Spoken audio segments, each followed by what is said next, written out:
Halo sahabat cerdas, Assalamualaikum warahmatullahi wabarakatuh. Pada kesempatan kali ini, kita akan belajar pada tema 9, benda-benda di sekitar kita. Subtema 2, benda dalam kegiatan ekonomi. Dan kita sampai pada pembelajaran kedua. Sahabat cerdas, sebelum kita mulai pembelajaran kita, jangan lupa untuk berdoa terlebih dahulu.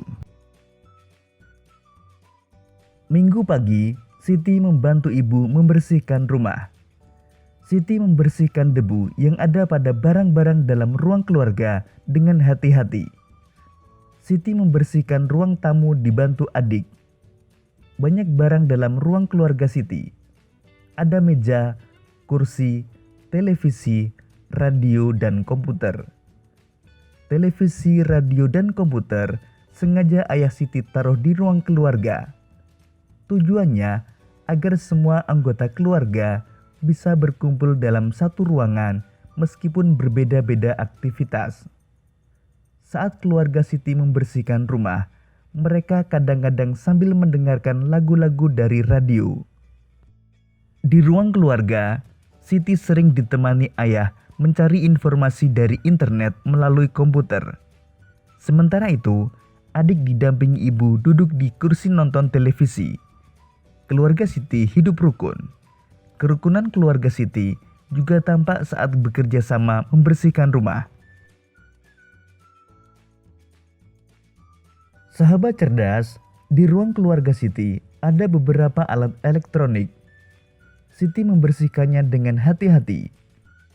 Apa sajakah alat-alat elektronik yang ada di ruang keluarga Siti? Sahabat cerdas, perhatikan alat-alat elektronik yang ada di ruang keluarga Siti berikut. Pertama, televisi. Sebagai salah satu media elektronik, televisi mempunyai peranan yang sangat penting dalam kehidupan sosial masyarakat. Televisi berfungsi untuk menghibur, mendidik, dan memberi informasi. Televisi memberikan banyak informasi bagi pemirsa. Salah satu bentuk informasi yang ditayangkan televisi adalah iklan. Dalam kehidupan sehari-hari, iklan telah menjadi bagian yang tidak dapat dipisahkan dari masyarakat pada umumnya. Televisi mempunyai banyak keunggulan dalam menyampaikan iklan. Oleh karena itu, iklan melalui televisi lebih menarik dan mempunyai nilai pesan yang tinggi. Televisi sebagai media audiovisual menayangkan iklan yang dapat dilihat, didengar, dan ditunjang dengan teks, sehingga dapat menarik perhatian masyarakat. Kedua, radio. Sama halnya dengan televisi, radio juga mempunyai fungsi penting bagi masyarakat umum.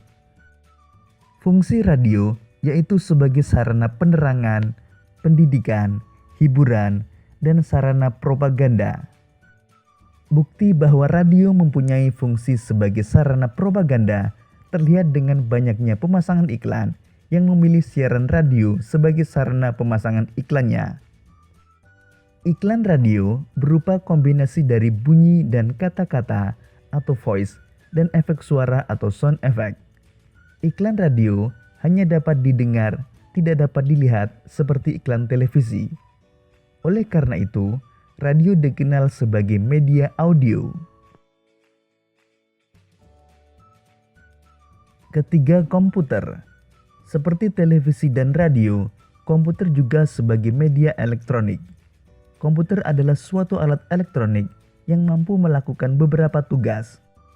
Komputer mampu menerima input, memproses input sesuai instruksi yang diberikan, menyimpan perintah-perintah dan hasil pengolahannya, serta menyediakan output dalam bentuk informasi. Ketika dihubungkan dengan layanan internet, komputer bisa menjadi sarana promosi atau iklan bisnis. Banyak perusahaan besar, pribadi, dan pengusaha yang menggunakan layanan internet di komputernya untuk mempromosikan atau mengiklankan produknya. Layanan internet di komputer sebagai sarana promosi atau iklan dapat menjangkau wilayah yang sangat luas dengan biaya murah. Sahabat cerdas, Itulah peralatan elektronik yang ada di ruang keluarga Siti. Televisi, radio, dan layanan internet di komputer ternyata mempunyai salah satu fungsi yang sama, yaitu sebagai sarana promosi atau iklan. Oleh karena itu, ada istilah iklan elektronik. Berdasarkan media yang menyajikan iklan elektronik, televisi, radio, dan layanan internet di komputer dapat disebut sebagai unsur iklan elektronik. Masih ingatkah kalian dengan pengertian iklan elektronik? Iklan elektronik adalah iklan yang penyebarannya menggunakan media elektronik. Sahabat cerdas, dalam menyajikan iklan elektronik harus memperhatikan beberapa unsur iklan agar menarik perhatian masyarakat. Berikut ini beberapa unsur iklan elektronik. Pertama, perhatian atau attention, yaitu iklan yang baik harus dapat menarik perhatian masyarakat umum. Kedua, minat atau interest, yaitu setelah mendapatkan perhatian, unsur iklan harus ditingkatkan menjadi minat. Apabila minat sudah ada, maka akan timbul rasa ingin tahu secara rinci dalam diri konsumen.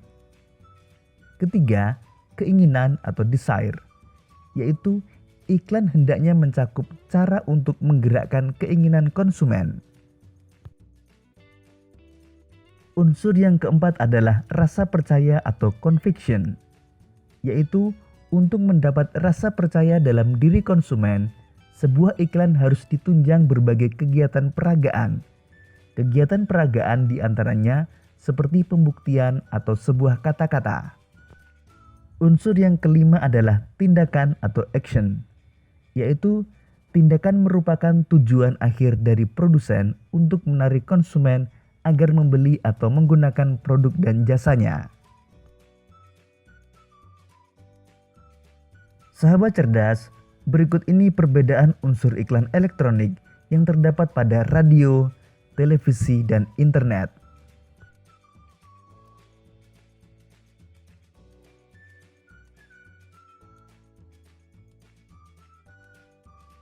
Siti membantu ibu menyiapkan minuman.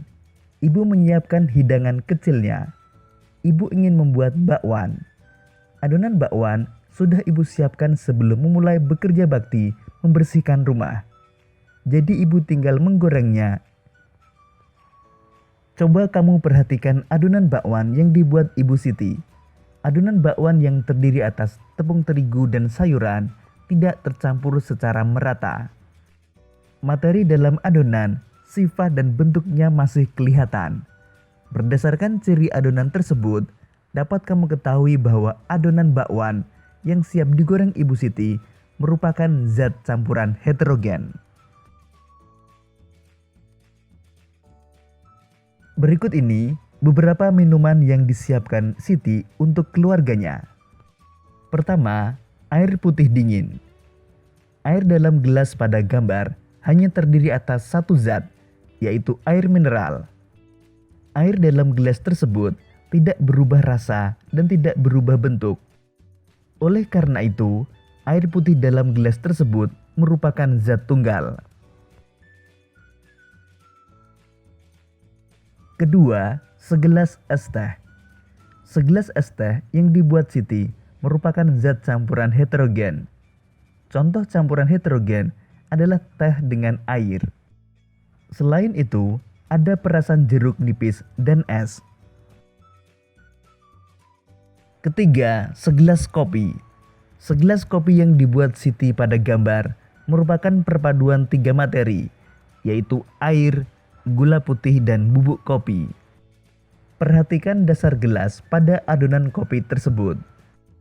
Dalam dasar gelas, tampak adanya endapan kopi yang tidak larut sempurna dengan air dan gula. Berdasarkan ciri adonan kopi tersebut, dapat kamu pahami bahwa air kopi termasuk zat campuran heterogen. Keempat, segelas teh manis. Segelas teh manis yang dibuat Siti pada gambar merupakan perpaduan tiga materi, yaitu air, teh, dan gula putih. Perpaduan antara air, gula, dan teh pada gelas tampak tercampur merata atau sempurna. Materi air, teh, dan gula putih tidak memisah. Berdasarkan ciri teh manis tersebut, dapat kamu pahami bahwa teh manis termasuk zat campuran homogen.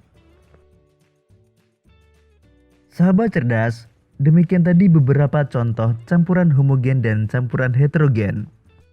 Sekarang perhatikan kedua gambar berikut ini. Gambar pertama menunjukkan pola lantai yang dilalui oleh seorang penari. Gambar kedua menunjukkan garis di lantai yang dibuat oleh formasi kelompok. Pada dasarnya, ada dua pola garis dasar pada lantai, yaitu garis lurus dan garis lengkung. Garis lurus memberikan kesan sederhana tapi kuat, sedangkan garis lengkung memberikan kesan lembut tetapi lemah. Pertama, pola lantai vertikal atau lurus. Ciri pola lantai vertikal atau lurus adalah penari membentuk garis vertikal, yaitu garis lurus dari depan ke belakang atau sebaliknya. Pola lantai ini banyak digunakan pada tari klasik. Pola lurus memberi kesan sederhana tetapi kuat. Kedua, pola lantai diagonal. Pada pola lantai diagonal, penari berbaris membentuk garis menyudut ke kanan atau ke kiri. Ketiga, pola lantai garis melengkung. Pada pola lantai garis melengkung, penari membentuk garis lingkaran, pola lantai lengkung ular, dan pola lantai angka 8. Berikut ini contoh pola lantai garis melengkung. Demikian sahabat cerdas pembelajaran kita pada tema 9, subtema 2, dan pembelajaran kedua. Untuk menguji pemahamanmu, kamu dapat mengerjakan latihan soal yang terdapat pada deskripsi video ini. Sampai jumpa pada pembelajaran berikutnya. Tetap semangat dan selamat belajar.